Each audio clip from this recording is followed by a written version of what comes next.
ایمان کو لگ رہا تھا کہ اسسٹنٹ کمشنر بن جانے کے بعد اس کے پاس اتنی طاقت آ گئی ہے کہ وہ تیمور یا آہت کسی سے بھی پنگا لے سکتی ہے اور اپنے پچھلے سارے بدلے بھی اتار سکتی ہے۔ لیکن بلال تو اپنی فیملی کو بہت اچھے سے جانتا ہے کہ یہ لوگ کس حد تک جا سکتے ہیں۔ اپنے آپ کو بچانے کے لیے کہیں پر بھی پیسے دے دلا کے ایمان کو کوئی بھی نقصان بھی پہنچا سکتے ہیں یا اسے معطل بھی کر سکتے ہیں۔ اسی لیے بلال نے تو پہلے ہی ایمان کو وارننگ دی تھی کہ ان لوگوں سے پنگا لینے کی ضرورت نہیں۔ اور پھر جب ایمان آہت کو جیل میں بھجوا دیتی ہے تو اس کے بعد بلال اس کے گھر کے باہر زیادہ پولیس فورس اس کی سیکیورٹی کے لیے بھیج دیتا ہے، لیکن ایمان صاف انکار کر دیتی ہے اور آرڈر دیتی ہے کہ ساری پولیس یہاں سے ہٹا دیجیے۔ لیکن جتنا دور اندیش بلال ہے اتنی تو ایمان ہو نہیں سکتی۔ تبھی بلال ان گارڈز کو کہتا ہے کہ آپ میم کو پتہ نہ چلنے دیں، لیکن آپ آج رات ان کی سیکیورٹی کے لیے وہیں کھڑے رہیں گے کہیں ادھر ادھر ہو کے، کیونکہ ہو نہ ہو بلال کو تو ایمان کی فکر ہے۔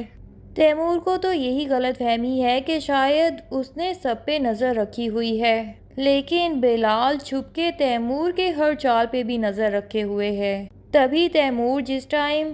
ایمان کے گھر میں گنڈوں کو بھجوا کے حملہ کرنے کی کوشش کرے گا، اس سے کچھ دیر پہلے ہی بہانے سے بلال ایمان کو شاپنگ کے لیے لے جائے گا۔ ایمان کہتی ہے کہ آخر آپ نے جھوٹ کیوں بولا؟ تو بلال یہی کہتا ہے کہ میں اگر آپ کو سچ بتاتا تب کیا آپ میرے ساتھ جانے کے لیے تیار ہوتی؟ ایمان بھی دل میں خوش ہو جاتی ہے کہ شاید بلال کے دل میں میرے لیے فیلنگز ہیں، لیکن سچائی تو اسے گھر جانے پہ ہی پتہ چلے گی، جب وہ گھر پہنچے گی اور اسے پتہ چلے گا کہ وہاں پہ حملہ کروایا گیا ہے۔ بلال نے اسے اگر بلوایا تھا تو صرف اور صرف اس حملے سے بچانے کے لیے، اور ادھر تیمور کو منہ کی کھانی پڑے گی جب لاکھوں روپے دے کے بھی وہ ایمان کا کچھ نہیں بگاڑ سکے گا۔ زارا جو کہ پہلے سے ہی تیمور کی اس محبت سے واقف تھی جو وہ ایمان کے لیے اپنے دل میں چھپا کے بیٹھا تھا، اب جب اسے لگتا ہے کہ ایمان واپس آ چکی ہے تو وہ بھی تیمور کو دھمکی دیتی ہے۔ پہلے تو اپنی محبت کا ہی یقین دلانے کی کوشش کرتی ہے کہ آپ کی محبت میں بہت زیادہ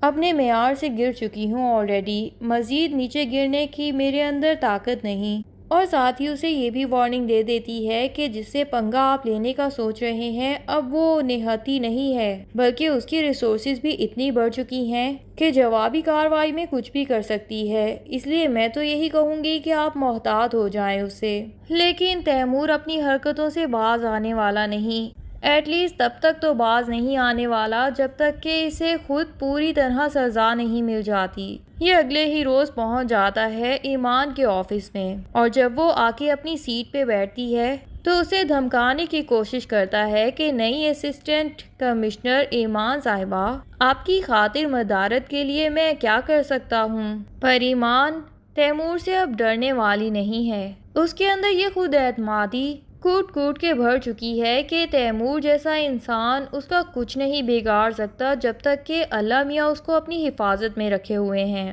تبھی تو تیمور کے اتنا قریب رہتے ہوئے بھی اس نے اپنی منزل کو بھی حاصل کر لیا اور اس کی نظروں سے اوجھل رہی۔ وہ اس دفعہ تیمور سے ڈر کے کوئی جواب نہیں دے گی، بلکہ اس کی آنکھوں میں آنکھیں ملا کے اسے کہے گی کہ آپ کو تو خدمت کرنے کی ضرورت نہیں، فی الحال تو میں ہی آپ کی خدمات کے لیے آگے آگے حاضر ہوں۔ آہت کے بعد اگلی باری آپ کی ہی ہونے والی ہے، بے فکر رہیں۔ اور اس کے بعد اپنے گارڈز کو آرڈر دے گی کہ ان کو یہاں سے دھکے مار کے نکال دیجیے اور دوبارہ یہ انسان میرے آفس میں نہیں آنا چاہیے۔ تیمور جس کو یہ لگ رہا ہے کہ وہ اسسٹنٹ کمشنر کو نہیں خرید سکتا تو وہ ڈپٹی کمشنر کو ہی رشوت دے کے اس کے لیے کوئی مشکلات پیدا کر دے گا، لیکن مزہ تو تب آئے گا جب وہ ڈپٹی کمشنر کے پاس پہنچے گا اور بلال کو دیکھے گا۔ تیمور کو تو لگتا تھا کہ شاید وہی نقاب چڑھا کے اپنی پرسنالٹی سب سے چھپا کے رکھ سکتا ہے، لیکن یہ نہیں جانتا تھا کہ ایمان جیسی نازک سی خوابوں میں رہنے والی چنچل لڑکی اپنے مقصد کو حاصل کرنے کے لیے اتنی مضبوطی رکھتی ہے، اور پھر بلال جیسا لاؤبالی سا انسان جو کہ نوکروں کی طرح گھر میں کام کرتا رہتا تھا وہ اس عہدے تک بھی پہنچ سکتا ہے۔ نقاب تو لگتا ہے ان لوگوں نے اپنے چہروں پر چڑھا رکھے تھے معصومیت کے اور مظلوم بننے کے، لیکن دراصل تو یہ اتنے طاقتور ہو سکتے تھے کہ تیمور جیسے تو ان کے آگے پیچھے پھریں۔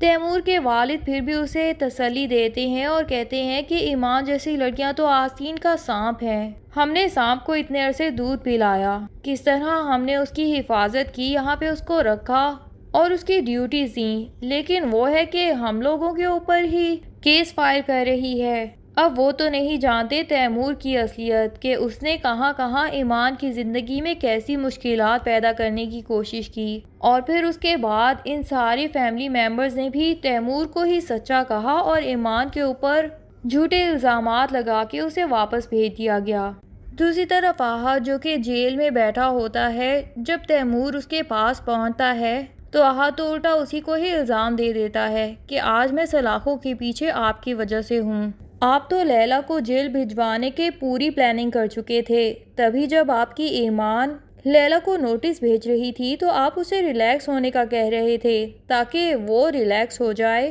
اور آپ کی ایمان کو پورا موقع مل جائے ہم سے بدلہ لینے کا۔ تیمور جسے ایمان کے اسسٹنٹ کمشنر بننے کا بھی پتہ نہیں چلا تھا، وہ تو حیران ہو جاتا ہے اور کہتا ہے کہ کس ایمان کی کیا بات کرنا چاہ رہے ہو؟ تب احد تیمور کو یہی بتاتا ہے کہ ایمان اسسٹنٹ کمشنر ہے۔ یہ بات سن کے تو تیمور کو اتنا زور کا جھٹکا لگتا ہے کہ ایمان اسسٹنٹ کمشنر۔ احد کو سلاخوں سے پیچھے دیکھنے سے زیادہ اس کو اپنی حرکتیں یاد آتی ہیں جو اس نے ایمان کے گھر جا کے اس کے باپ کے ساتھ برا کیا، ایمان کا پیچھا کروایا اتنے عرصے اور اس کی زندگی اتنی مشکل کر دی، اور تو اور ان کا گھر بھی بے ایمانی سے ان سے چھین لیا گیا۔ تیمور کو اب یہی فکر ہوگی کہ ایمان کے پاس اگر اتنی اتھارٹی آ چکی ہے تو وہ میرا پتہ نہیں کیا بگاڑے گی، یقیناً وہ مجھے معاف تو نہیں کرنے والی، ایک ایک چیز کا بدلہ لے گی مجھ سے۔ تیمور صاحب کی محبت تو 2 سیکنڈوں میں رفو چکر ہو جاتی ہے،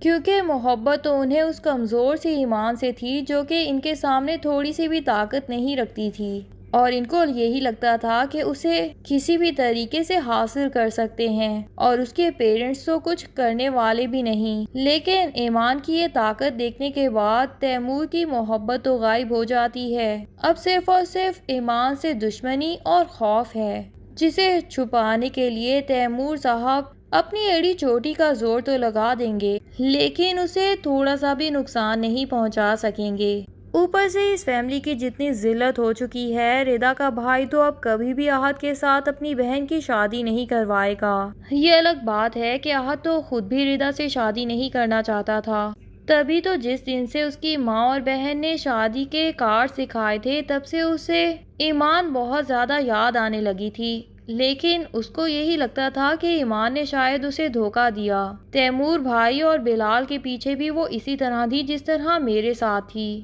بس اسی سوچ کی وجہ سے ایمان کی محبت کو وہ اپنے دماغ اور دل سے جھٹک دیتا ہے۔ پر اپنی مہندی کا فنکشن شروع ہونے سے پہلے بھی اسے یہ یاد آتا ہے کہ شادی کا وعدہ تو اس نے ایمان کے ساتھ کیا تھا کہ جب بھی یہ پراپرٹی میرے نام لگ جائے گی اس کے بعد میں اپنی ماں کو تمہارے بارے میں بتا دوں گا، اور تمہیں اس کے بعد تیمور بھائی کے گھر رہنے نہیں دوں گا بلکہ اپنے گھر ہی لے آؤں گا۔ ایمان کے اوپر جو کچھ الزامات لگائے گئے تھے وہ جھوٹے تھے، یہ تو احد کے سامنے بعد میں آ جائے گا، لیکن کیا یہ سچائیاں جاننے کے بعد اس کے دل میں ایمان کے لیے محبت پیدا ہو جائے گی، اور پھر ایمان بھی احد کو معاف کر کے کیا اس کے پاس آ سکتی ہے، یا پھر ایمان تو اب بلال کی محبت میں گرفتار ہونے والی ہے؟ یہ سب جاننے کے لیے ڈرامے کی اگلے ایپیسوڈز کا انتظار کیجیے۔ تب تک کے لیے اللہ حافظ۔ ویڈیو پسند آئے تو لائک اینڈ کمنٹ ضرور کر دیں اور چینل کو سبسکرائب کرنا نہ بھولیے۔ Thank you.